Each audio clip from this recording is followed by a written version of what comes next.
నమస్తే, నా పేరు మాధురి. వైజాగ్ లోకల్ న్యూస్ వార్తలకి స్వాగతం. వార్తల్లో ముందుగా ముఖ్యాంశాలు.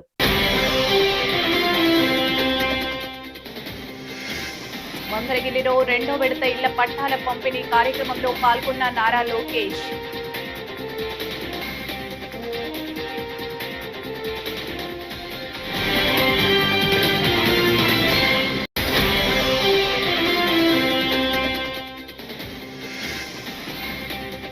కూటమి నేతలు సాగిస్తున్న అక్రమ మైనింగ్ అరాచకపై వైఎస్ఆర్సీపీ ఉద్యమ బాట.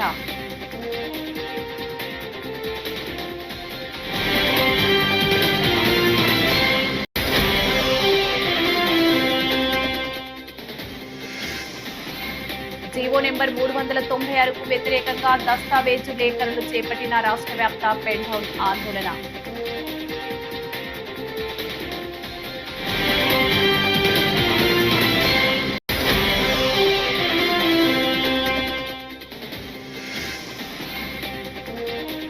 షైనింగ్ స్టార్లకు సత్కారం. 10th ఇంటర్లో ప్రతిభ కనబరిచిన 134 మందికి అవార్డుల ప్రదానం.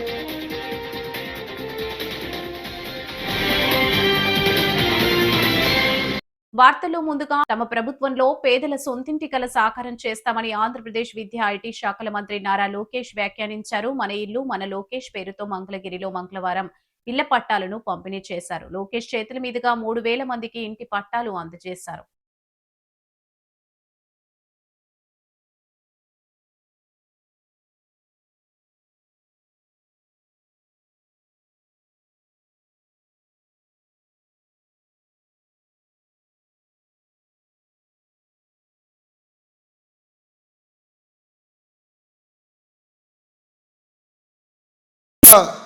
సంక్షేమ కార్యక్రమాలు ప్రతిపక్షంలో మీ లోకేష్ చేశారు. అది మీరు గుర్తుపెట్టుకున్నారు. నేను 53,000 మెజార్టీతో గెలిపించి శాసనసభకు పంపించమంటే ఆంధ్ర రాష్ట్ర చరిత్రలోనే టాప్ 3 మెజారిటీ 91,000 మెజార్టీతో గెలిపించి నన్ను శాసనసభకు పంపించారు. ఆనాడు మీ దగ్గరికి వచ్చినప్పుడు మీరు ఒకే మాట అన్నారు, అయ్యా దశాబ్దాలుగా మేము ఇల్లు కట్టుకుని మేము ఇక్కడ నివసిస్తున్నాం, రూపాయి జమ చేసి ఇల్లు కట్టుకున్నాం. అనేక రాజకీయ నాయకులు అంటున్నారు ఇక్కడ ఇల్లు ఉండదు అని, అధికారులు వస్తారు భయపడిస్తున్నారు. మాకు శాశ్వత భూ హక్కు కల్పించండి, దీనిపైన ఆనాడు మీరు కోరారు. ప్రచారంలో మీ అందరికి చెప్పాను, ఇది నా బాధ్యత. ఒకేసారి ఇది అవదు, కొన్ని ఇమ్మీడియట్గా చేయగలిగినవి ఉంటాయి, కొన్ని కొంచెం సమయం పడతాయి, కొన్ని ఏకంగా కేంద్ర ప్రభుత్వంతో సంప్రదింపులు చేసి వాళ్ళ ద్వారా ఉత్తర్వులు తీసుకొచ్చి కానీ నేను రెగ్యులరైజ్ చేయలేను అని ఆనాడు చెప్పా. ఇచ్చిన మాట మేరకు మొదటి విడతలో 3,000 పట్టాలు అందజేశాం. ఈరోజు రెండో విడతలో 3,000 పట్టాలు మీకు ఈరోజు ఇష్టం జరుగుతుంది. ఇది మీ భూమే కానీ హక్కు లేని పరిస్థితి. ఇది మీ భూమే కానీ గతంలో పిల్లలు చదువు కానివ్వండి, లేదంటే వేరే కార్యక్రమాలకి భూమిని తాకట్టు పెట్టి కొంచెం డబ్బులు తీసుకుందాం అంటే వచ్చే పరిస్థితి ఉండేది కాదు. అలాంటిది ఒక్క రోజులో సుమారుగా 1,000 కోట్ల విలువైన భూమికి మీకు శాశ్వత హక్కు కూటమి ప్రభుత్వం అందజేస్తుంది. దయచేసి ఇక్కడ ఉన్న వాళ్ళందరూ ఒక విషయం ఆలోచించండి.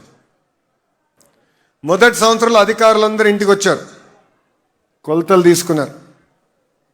అనేక అపోహలు వస్తాయని వేదికమైన నాయకులందరూ కూడా అధికారులతో కలిసికట్టుగా వచ్చి సుమారుగా 10,000 గడపలు తొక్కి కొలతలన్నీ తీసుకుని ఆధారాలన్నీ తీసుకుని వెళ్ళారు. ఒక్క కప్ కాఫీ మిమ్మల్ని అడగలేదు, ఒక్క గ్లాస్ నీరు మేము ఇదేం తీసుకోలేదు. ఇది మీకు ఎందుకు చెప్తున్నానంటే ఇంటి పట్టాలనే గల చాలామంది తయారవుతారు, మాకు ఇది ఇస్తే అది చేస్తాను. కానీ ఆంధ్ర రాష్ట్రంలోనే కాదు కదా, మంగళగిరిలో అది జరిగేదానికి లేదని నేను చెప్తాం జరిగింది. ఈరోజు స్వతహాగా ఒక బాధ్యతగా కూటమి మీకోసం పనిచేస్తుంది. కేంద్రంలో నరేంద్ర మోడీ గారు, రాష్ట్రంలో ఒక పక్కన చంద్రబాబు నాయుడు గారు, ఇంకో పక్కన పవన్ అన్న గారు, ముగ్గురు కలిసికట్టుగా ఆంధ్ర రాష్ట్రాన్ని ముందలు నడిపించే దిశగా పనిచేస్తున్నారు. 5 సంవత్సరాలు అనేక ఇబ్బందులు ఎదుర్కొన్నాం. 5 సంవత్సరాలు కనీసం బయటకు వచ్చే పరిస్థితి లేని రోజులు చూసాం. 5 సంవత్సరాలు ఎవరితో మాట్లాడాలన్నా భయపడే పరిస్థితి చూసాం. ఈరోజు మనందరికీ స్వేచ్ఛ వచ్చింది, హాయిగా పని చేయగలుగుతున్నాం. లా అండ్ ఆర్డర్ పరిస్థితి కూడా మెరుగుపడింది. ఈరోజు పెన్షన్ ఇస్తున్నాం, తల్లికి వందనం చేస్తున్నాం, ఉచితంగా 3 గ్యాస్ సిలిండర్లు, మహిళలు బస్సులో ప్రయాణించే ఉచితంగా ప్రయాణించే హక్కు కల్పించాం. చేనేత సోదరులకి 200 యూనిట్ల కరెంట్ ఉచితంగా అందజేస్తున్నాం. మత్స్యకార సేవతో మత్స్యకార సోదరుల డబ్బులు. షైనింగ్ స్టార్స్ అవార్డు విద్యార్థుల విజయ ప్రస్థానంలో తొలి మెట్టు మాత్రమేనని, ఇక్కడితో ఆగిపోకుండా విజయాల పరంపర కొనసాగించాలని జిల్లా కలెక్టర్ ఎం అభిషేక్ కిషోర్ సూచించారు. విఎంఆర్డీఏ చిల్డ్రన్స్ ఎరీనాలో సోమవారం నిర్వహించిన షైనింగ్ స్టార్స్ అవార్డుల ప్రధానోత్సవంలో ఆయన ముఖ్య అతిథిగా పాల్గొని మాట్లాడారు. కలెక్టర్ అభిషేక్ కిషోర్ గారికి, మన ప్రీతం శాసనసభ్యులు శ్రీ వెలపూడి రామకృష్ణ బాబు గారికి, అదేవిధంగా ఉత్తర నియోజకవర్గ శాసనసభ్యులు విష్ణుకుమార్ రాజు గారికి, డిఓ ప్రేమ్ కుమార్ గారికి, అదేవిధంగా ఇక్కడ వచ్చినటువంటి ఉపాధ్యాయులకు, విద్యార్థులందరూ కూడా పేరు పేరున నమస్కారాలు. ఈరోజు చాలా గర్వంగా ఉంది. ఈరోజు గవర్నమెంట్ స్కూల్స్లో చదువుకున్న విద్యార్థులకి ఈరోజు ఫెలిసిటేట్ చేసుకోవడం అన్నది. ఆంధ్రప్రదేశ్ విద్యాశాఖ మంత్రిగా గౌరవనీయులు శ్రీ నారా లోకేష్ గారు విద్యాశాఖ మంత్రిగా బాధ్యతలు తీసుకున్నప్పటి నుంచి కూడా విద్యా వ్యవస్థలో అనేక విప్లవ మార్పులు కూడా తీసుకురావడం జరిగింది. ఏదైతే ఈరోజు ప్రభుత్వ స్కూల్ సంబంధించి కూడా దాదాపు 1,00,000 మంది ప్రైవేట్ స్కూల్స్ ఉన్న వాళ్ళందరూ కూడా ఈరోజు గవర్నమెంట్ స్కూల్స్లో వచ్చిన పరిస్థితి. ఏదైతే లీప్ తీసుకున్నారో లెర్నింగ్ ఎక్సలెన్స్ ఆఫ్ ఆంధ్రప్రదేశ్ సంబంధించి ఈరోజు కేంద్ర ప్రభుత్వం కూడా మెచ్చుకున్నది ఈ ఒక యాప్ సంబంధించి కూడా. సో విద్యార్థి ఏదైతే వాళ్ళ తల్లిదండ్రులు కూడా స్వయంగా తెలుసుకోవచ్చు, ఏదైతే ఒక మిడ్ డే మీల్స్ కానివ్వండి, అదేవిధంగా విద్యార్థి ఒక ఏదైతే మార్క్స్ కానివ్వండి, అనేక విధాలు కూడా ఈరోజు తెలుసుకున్నదని కూడా లీప్ కూడా తీసుకురావడం కూడా జరిగింది. ఈరోజు ప్రభుత్వం కూడా తల్లికి వందనం ప్రతి ఒక్క విద్యార్థికి కూడా ఇవ్వడం కూడా జరుగుతుంది. నాణ్యమైన కిట్లు కానివ్వండి, బెట్లు కానివ్వండి, స్కూల్లో ఉన్నట్టు ఏవైతే మౌలిక సదుపాయాలు అన్నీ కూడా ఈరోజు క్షుణ్ణంగా కూడా ఇవ్వడం కూడా జరుగుతుంది. ఇంతమంది కార్యక్రమాన్ని నన్ను ఆహ్వానించినందుకు పేరు పేరు నాకు కృతజ్ఞతలు తెలియజేసుకుంటూ సెలవు తీసుకున్నాను. నమస్కారం. ఈరోజు ఈ షైనింగ్ స్టార్స్ ప్రోగ్రామ్ ఏర్పాటు చేసి నాకు ఆహ్వానించినందుకు ఈ కార్యక్రమానికి చేసిన జిల్లా కలెక్టర్ గారికి, డిఈఓ గారికి, ఉమారాణి గారికి, ముఖ్యంగా సోదర శాసనసభ్యులు విష్ణుకుమార్ రాజు గారికి, ఈ కార్యక్రమానికి చేసిన తల్లిదండ్రులకు, అలాగే ఎంతో చక్కటి విద్యాబుద్ధులు నేర్పించి స్థాయికి విద్యార్థులు తీసుకొచ్చిన ఉపాధ్యాయులకు నా హృదయపూర్వక ధన్యవాదాలు తెలియజేసుకుంటున్నాను. ముఖ్యంగా ఈ గవర్నమెంట్ స్కూల్స్లో కానీ ప్రైవేట్ స్కూల్స్లో కానీ బాగా చదువుకున్న పిల్లలకి 2014-19లో చంద్రబాబు నాయుడు గారి నాయకత్వంలో ప్రతిభా పురస్కార అవార్డులు ఇవ్వడం జరుగుతుంది. ఈరోజు మన విద్యాశాఖ మంత్రులు నారా లోకేష్ గారి ఆధ్వర్యంలో ఈ షైనింగ్ స్టార్స్ పేరు మీద ఇంత మంచి కార్యక్రమం ఏర్పాటు చేసినందుకు ముఖ్యంగా నేను చాలా ఆనందంగా ఉన్నాను. ఎందుకంటే ఇలా పిల్లల్ని ప్రోత్సహించడం వలన మళ్ళీ చూసి కొంతమంది విద్యార్థులు బాగా చదువుకోవడానికి అవకాశం ఉంది. ఇందాక విష్ణుకుమార్ రాజు గారు చెప్పినట్లు మీరే కాకుండా మీ పక్కన ఉన్న పిల్లలకు కూడా ఈ చదువు వైపు ఎంకరేజ్ చేసే విధంగా కూడా మీ విద్యార్థులు మీ స్నేహితులు చేయవలసిన అవసరం ఎంతైనా ఉంది. మన విష్ణుకుమార్ రాజు గారి లాగా నేనైతే మెరిట్ స్టూడెంట్ని కాదు, నేను యావరేజ్ స్టూడెంట్స్ని. ఎందుకంటే నేను చదువుకునే రోజుల్లో నేను పల్లెటూరులో చదువుకున్నాను, కరెంట్ లేదు, ఇప్పటిలాగా ఇన్ని సౌకర్యాలు లేవు. చనిపోయే వరకు చదువు ఒకటే మనతో పాటు ఉంటుంది, అదే మనల్ని రక్షిస్తుంది అని చెప్పి తెలియజేసుకుంటూ మీరు ఇంకా మంచిగా చదువుకుంటూ ఒకసారి ఏదైనా తక్కువ మార్కులు రావచ్చు, డిస్కరేజ్ అవ్వాల్సిన అవసరం లేదు. వాడికి ఎక్కువ మార్కులు వచ్చినాయి, నాకు తక్కువ మార్కులు వచ్చినాయి అని అనుకోవాల్సిన అవసరం లేదు. చదువు దానికి అనంతం ఎన్నో నేర్చుకోవచ్చు. కాబట్టి డిస్కరేజ్మెంట్ అనేది మనసుల్లోంచి తీసేయండి. మార్కులు 599 మార్కులు రావటము జ్ఞానేశ్వరి, ఆమెకి ప్రత్యేకమైన అభినందనలు తెలియజేసుకుంటున్నాను. అట్లాగే ఆమె ఎంత ఉన్నత స్థితిలో చెప్పిందంటే నాకంట తక్కువ వచ్చిన మార్కులు కూడా వాళ్ళు కూడా నాతో పాటు సమానమని చెప్పినందుకు ఆమె సంస్కారానికి కూడా నేను మరి ఒక్కసారి అభినందనలు తెలియజేసుకుంటున్నాను. అట్లాగే మార్కులు ఒక్కొక్కసారి ఎక్కువ వస్తాయి, ఒక్కొక్కసారి తక్కువ వస్తాయి. అయినా దానికి ఇప్పుడు రెమిడియల్ మెకానిజం ఉంది.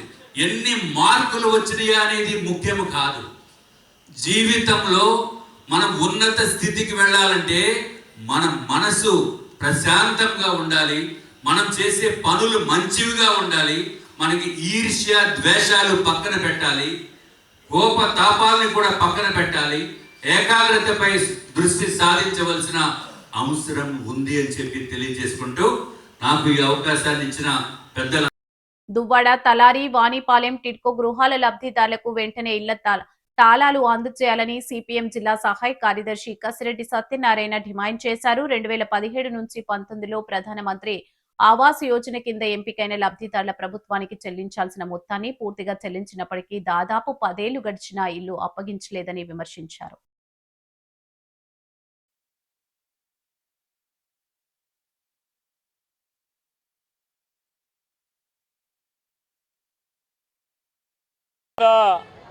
టిడ్కో ఇల్లులు అనేది 1920 ఇల్లులు ఉన్నాయి.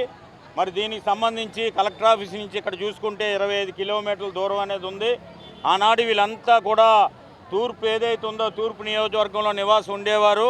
వీళ్ళకి సంబంధించి అప్పుడు ఎమ్మెల్యే వెలగంపూడి రామకృష్ణ బాబు గారు 25,000 నుంచి ₹1,00,000 దాకా అంటే ఎస్ఎఫ్టీ బట్టి అవి కట్టించుకున్నారు. వాళ్ళు తర్వాత దూర ప్రాంతమైన డబ్బందులోనే కేటాయించడం అనేది జరిగింది. మేము గతంలో గంటా శ్రీనివాసరావు గారికి, వెలగంపూడి రామకృష్ణ గారికి, జీవీఎంసీ కమిషనర్ గారికి, కలెక్టర్ గారికి కూడా ఇచ్చాం. అక్కడ వాటర్ సదుపాయం లేదు, మంచినీరు అసలు దొరకట్లేదు, చాలా ఇబ్బందులు ఉన్నారు. రెండోది యూజీడీ లైన్ కూడా పాడైపోయింది. ఎవరికైనా అనారోగ్యం వస్తే హాస్పిటల్కి వెళ్ళాలంటే 15 కిలోమీటర్లు వెళ్ళాలి, హాస్పిటల్ ఏర్పాటు చేయాలని.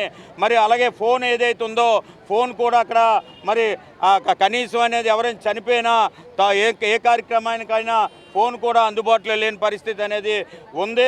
రెండోది బ్యాంక్ రుణాలు అనేది గత గవర్నమెంట్ ఏదైతే ఉందో గత గవర్నమెంట్ ఎన్నికల ముందు వీళ్ళందరూ దబ్బందుకి సంబంధించి ఏదైతే ఉందో అప్పుడున్న అవంతి శ్రీనివాస్ గారు ఆ సెంటర్కి వెళ్ళి ఆ సెంటర్లో అప్పుడున్న చైర్మన్ కూడా టిడ్కో చైర్మన్ తీసుకెళ్ళి బ్యాంక్ రుణాలు ఇప్పించి 2 సంవత్సరాల దాకా మీరు ఎటువంటి కట్టక్కర్లేదు, 2 సంవత్సరాల తర్వాత ఈఎంఐ కట్టాలన్నారు. ఎప్పుడైతే మరి బ్యాంక్ రుణాలు ఇచ్చారో అప్పటి నుంచి కూడా వీళ్ళు ముందు ముక్కుపిండి వసూలు చేస్తున్నారు. ఇప్పుడు దాకా వీళ్ళు 80 నుంచి 90 వేల రూపాయల దాకా కూడా కట్టారు. ఈ కట్టిన డబ్బులు అనేవి కూడా మొత్తం వడ్డీ కింద పోయింది. మేము ఒకటే రాష్ట్ర ప్రభుత్వాన్ని అడుగుతున్నాం, మీరు ఆ రోజు టిడ్కో గృహాలు అనేది నిర్మాణం. నమస్కారం అండి, నా పేరు భానుప్రదీప్, దబ్బంద టిడ్కో సంక్షేమ సొసైటీకి ప్రెసిడెంట్ని. 2006లో తెలుగుదేశం ప్రభుత్వం 25,000 తీసుకొని టిడ్కో గృహాలు అన్ని మౌలిక వసతులతో కల్పిస్తామని చెప్పి మీరు కోరిన విధంగా మీకు కోరిన ప్లేస్లో ఇస్తామని చెప్పి 2006లో తెలుగుదేశం ప్రభుత్వం చెప్పింది. ఆనాడు ప్రభుత్వం 25,000 ప్రజల చేత కట్టించుకున్నది. ఆ తర్వాత వైసీపీ ప్రభుత్వం వచ్చింది, 25,000 వాళ్ళు కట్టించుకున్నారు. ఆ తర్వాత 2023లో లోన్ల ద్వారా లోన్లు ఇచ్చి అందరికీ ఇళ్ళు ఇచ్చారు. ప్రభుత్వం చెప్పినట్టు మాకు తగిన ప్లేస్లో కాకుండా వాళ్ళు ఇష్టం వచ్చిన ప్లేస్లో ఇచ్చారు. ఇప్పుడు దబ్బందలో 1920 ఇళ్ళు ఇచ్చారు. మౌలిక వసతులు లేవు, ఉండడానికి సరైన ప్లేస్ లేదు, వైద్యం లేదు, విద్య లేదు, అక్కడ సరైన రోడ్లు లేదు, ఎలక్ట్రిసిటీ లేదు, మంచినీరు లేదు, వాడుకునీరు లేదు. ఇప్పుడు ఇక్కడ చూస్తే ప్రజలు వెళ్ళడానికి తగిన వసతులు లేనందువల్ల అక్కడ ఈఎంఐ కట్టలేక, ఇక్కడ రెంట్లు కట్టలేక ప్రజలు చాలా ఇబ్బంది పడుతున్నారు. ఇప్పుడు 2023లో మాకు లోన్లు ఇచ్చారు, దానికి 2 సంవత్సరాలు హాలిడే పీరియడ్ అని చెప్పారు. హాలిడే పీరియడ్ అని చెప్పిన తర్వాత హాలిడే పీరియడ్ పైన వడ్డీ వేసి, వడ్డీ పైన వడ్డీ వేసి ఇప్పుడు దగ్గర 4 లక్షల సుమారు, ఇంకా ఎప్పటి నుంచి కడుతున్నా సరే 4 లక్షలు కట్టాల్సి వస్తుంది. ఇప్పుడు మా ప్రజలకు ఇబ్బంది, అటు ఇంటిలో ఉండలేక, ఇటు ఇల్లులు అద్దెలు కట్టలేక చాలా ఇబ్బంది పడుతున్నారు. చాలామంది ఆత్మహత్య కూడా చేసుకోవడానికి కూడా ఇదైపోతున్నారు. సో దానికోసం ప్రభుత్వం బాగా ఆలోచించాలి. కూటమి నేతలు సాగిస్తున్న ఆక్రమ మైనింగ్ అరాచకపై వైఎస్ఆర్సీపీ ఉద్యమ బాట పట్టింది. యలమంచిలి నియోజకవర్గం రాంభిల్లి మండలంలోని పంచదార్ల గ్రామంలో ఉన్న పనిగిరి కొండపై కూటమి నేతలు సాగిస్తున్న అక్రమ మైనింగ్ ను వ్యతిరేకిస్తూ మంగళవారం చెలో పంచదార్ల పేరిట భారీ నిరసన కార్యక్రమం నిర్వహించారు. వేలాది బైక్లు, వందలాది కార్లతో వైఎస్ఆర్సీపీ నేతలు భారీ ర్యాలీ నిర్వహించారు.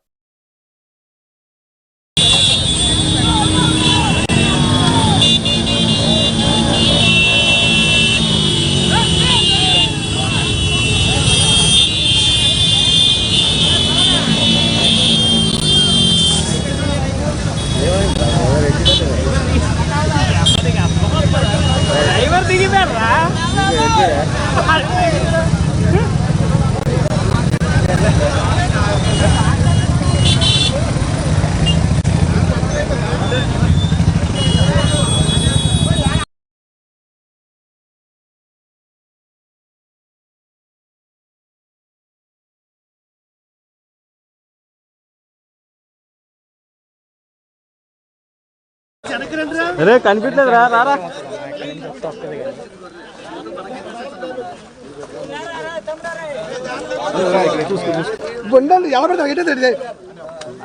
అనియా కొద్ది వెనకరా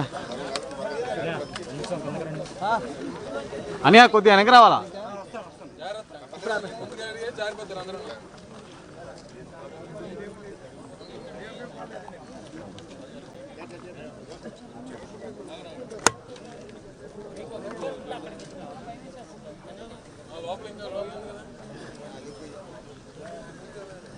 ఏ పక్కరు రాజారాం నోట్ చేసుకున్నాను కలెక్టర్ గారు చెప్పడం.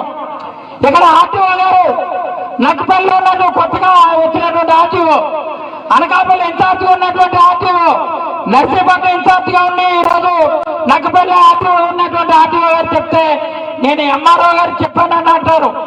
ఎంఆర్ఓ గారిని అడిగితే సార్ నేనేం చేస్తాను, ఇక్కడ మమ్మల్ని బెదిరించేస్తున్నారు, మేము రిపోర్టు మేము టెంపరీ పర్మిట్ ఆర్డర్ ఇచ్చాం, టీపీఓ ఇచ్చాం, కొంచెం ఏడీ మైన్స్ గారిని అడగండి అని ఒక పక్క చెప్పారు. ఏడీ మైన్స్ గారిని అడిగితే నేను నా చేతిలో ఏమీ లేదండి, కేవలం వద్దన్న తగ్గుకెళ్ళిపోతున్నారు, నేను రిపోర్ట్ రాసే అధికారం నాకు లేదు, పోలీసులు లారీలు పట్టుకుంటే పోలీసులు లారీలు పట్టుకుని మాకు అప్పచెప్తే నేను ఏమైనా యాక్షన్ తీసుకుంటాను అంటాడు. పోలీసులు అడిగితే ఇక్కడ సిఐ గారిని అడిగాం, ఎస్ఐ గారిని అడిగాం, డిఎస్పీ గారిని చెప్పాం. చెప్తే ఏడీ విజిలెన్స్ వాళ్ళు లారీలు పట్టుకోండి అంటేనే పట్టుకుంటాం తప్ప విజిలెన్స్ వాళ్ళు చెప్పకపోతే లారీలు పట్టుకునే రైట్ మాకు లేదు, ఎంత పట్టుకుపోతే పట్టుకోండి మీరే అడ్డుకోండి అంటారు. ఇదే మాట నేను ఇక్కడ ఉన్నటువంటి వెంకటాపురం గ్రామ ప్రజలు చెప్పాం. వెంకటాపురం గ్రామ ప్రజలు లారీలు అడ్డుకున్నారు, అడ్డుకో నీ తడాగా చూస్తాం. ఈ చూస్తున్నటువంటి గ్రామం ఎవరు తెలుసా, రిత్వి కన్స్ట్రక్షన్ అండ్ ట్రాన్స్పోర్ట్ అయినటువంటి సీఎం. నీకే తెలుగులో చెప్తున్నా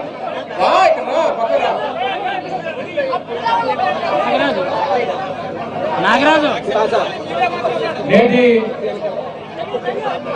కార్యక్రమానికి ఇచ్చేసినటువంటి శాసనమండలి ప్రతిపక్ష నాయకులు పెద్దలు శ్రీ బొత్స సత్యనారాయణ గారు, అలాగే పార్టీ రీజనల్ కోఆర్డినేటర్ అయినటువంటి పెద్దలు కన్నబాబు గారు, విశాఖపట్నం జిల్లా పార్టీ అధ్యక్షులు కేకే రాజు గారు, ఏఎస్ఆర్ జిల్లా పార్టీ అధ్యక్షులు విశ్వేశ్వరరాజు గారు, స్థానిక అనకాపల్లి జిల్లా పార్టీ అధ్యక్షులు ప్రసాద్ గారు, అలాగే వేదిక మీద ఉన్నటువంటి గౌరవ శాసనసభ్యులు, నియోజకవర్గ సమన్వయకర్తలు, మాజీ శాసనసభ్యులు, పెద్దలు అందరికీ కూడా హృదయపూర్వక నమస్కారాలు. గడిచినటువంటి 6-7 మాసాలుగా స్థానిక పార్టీ సమన్వయకర్త పెద్దలు ధర్మశ్రీ గారు పంచదార్ల కొండ మీద జరుగుతున్నటువంటి ఈ ఇల్లీగల్ మైనింగ్ యాక్టివిటీ గురించి, తద్వారా అత్యంత పవిత్రమైనటువంటి శ్రీ ధర్మలింగేశ్వర స్వామి వారి ఆలయాన్ని వస్తున్నటువంటి పంచదారులు ఏవైతే ఉన్నాయో వాటికి నష్టం వాటిల్లుతుందని, ఇచ్చినటువంటి మైనింగ్ నామ్స్ కి విరుద్ధంగా ఇచ్చినటువంటి మైనింగ్ పర్మిషన్ ఇచ్చారు, వాటి హద్దులు దాటి ఉన్నటువంటి నామ్స్ దాటి అక్రమంగా మైనింగ్ జరుగుతూ ఉంది, వేలాది లారీలు తోలుకుపోతా ఉన్నారు, అవినీతి కార్యక్రమాలు చేస్తా ఉన్నారు అనేటువంటి దాని మీద వారు దాదాపు 6-7 మాసాలుగా పోరాటం చేస్తా ఉన్నారు. ఆ పోరాటంలో స్థానికంగా ఉన్నటువంటి నాయకత్వం కానీ స్థానిక ప్రజానికం కానీ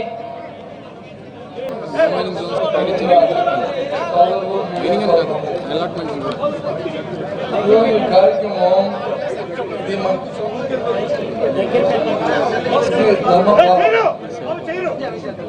ధర్మ పోరాటం.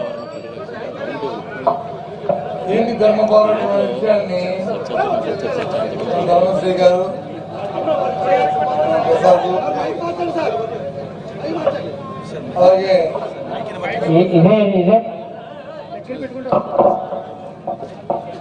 అమరు చంద్రబాబు గారు అంతా కూడా విషయం చెప్తారు.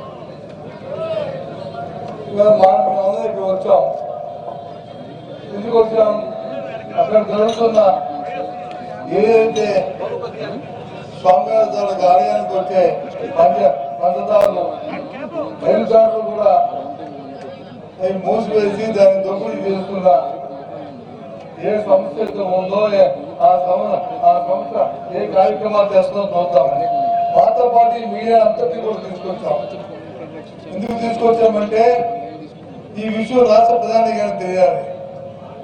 మహిళలకు పార్లమెంటు శాసనసభల్లో 33% రిజర్వేషన్లను ఎలాంటి షరతులు లేకుండా అమలు చేయాలని డిమాండ్ చేస్తూ హైదరాబాద్ జిల్లా కమిటీ ఆధ్వర్యంలో కలెక్టరేట్ వద్ద బ్యానర్స్ పై సంతకాల సేకరణ చేపట్టారు. ఈ సందర్భంగా retired professor doctor M Nalini మాట్లాడుతూ సగం జనాభా ఉన్న మహిళలకు నిర్ణయాత్మక వేదికల్లో తగిన ప్రాతినిధ్యం లేకుండా ప్రజాస్వామ్యం సంపూర్ణం కాదన్నారు.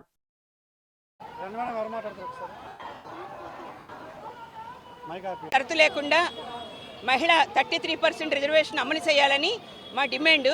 ఈరోజు దేశవ్యాప్తంగా కూడా ఐద్వా ఆధ్వర్యంలో అన్ని చోట్ల అలాగే ప్రజాప్రతినిధులకి మెమోరాండం ఇవ్వటం, అలానే కలెక్టర్ ఆఫీసుల దగ్గర ధర్నా, అలాగే ఢిల్లీలో జంతర్ మంతర్ దగ్గర కేంద్ర ఐద్వా అనేది ఆందోళన చేస్తున్నాము. ఈ రోజు నుంచి వర్షాకాల పార్లమెంటు సమావేశాలు స్టార్ట్ అవుతున్నాయి. అందుకు ఖచ్చితంగా ఈ డీలిమిటేషన్తో సంబంధం లేకుండా 33% రిజర్వేషన్ అమలు చేయాలని మా డిమాండ్.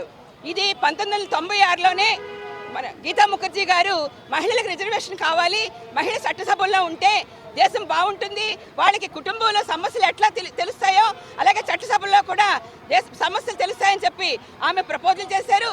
తర్వాత 1912లో ఇది రాజ్యసభలో అంటే ఒక 96 నుంచి 15 ఏళ్ళు మేము మహిళా సంఘాలుగా పెద్ద కృషి చేస్తే రాజ్యసభలో ప్రవేశపెట్టారు.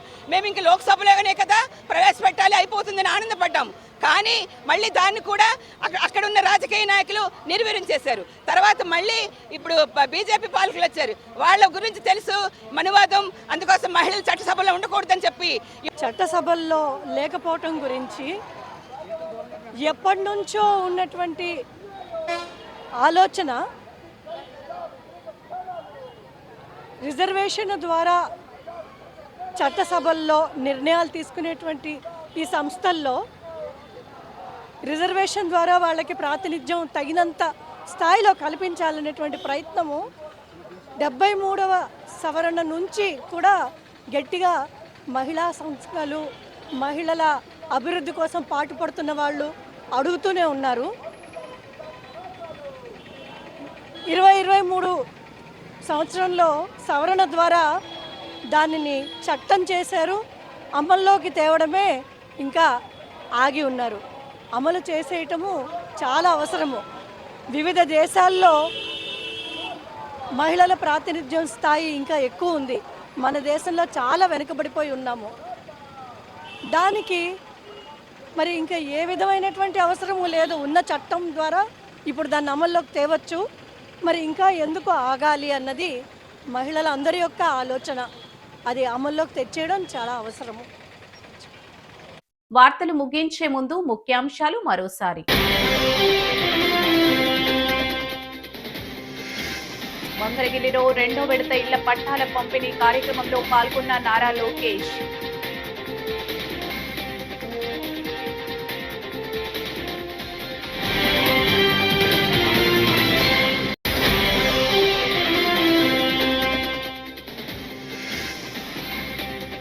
కూటమి నేతలు సాగిస్తున్న అక్రమ మైనింగ్ అరాచకపై వైఎస్ఆర్సీపీ ఉద్యమ బాట.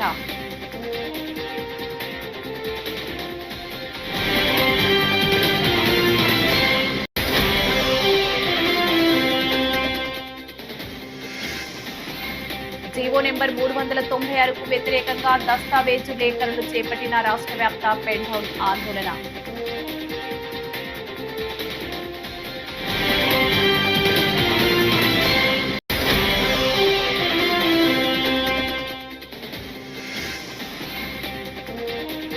షైనింగ్ స్టార్లకు సత్కారం. 10th ఇంటర్లో ప్రతిభ కనబరిచిన 134 మందికి అవార్డుల ప్రదానం.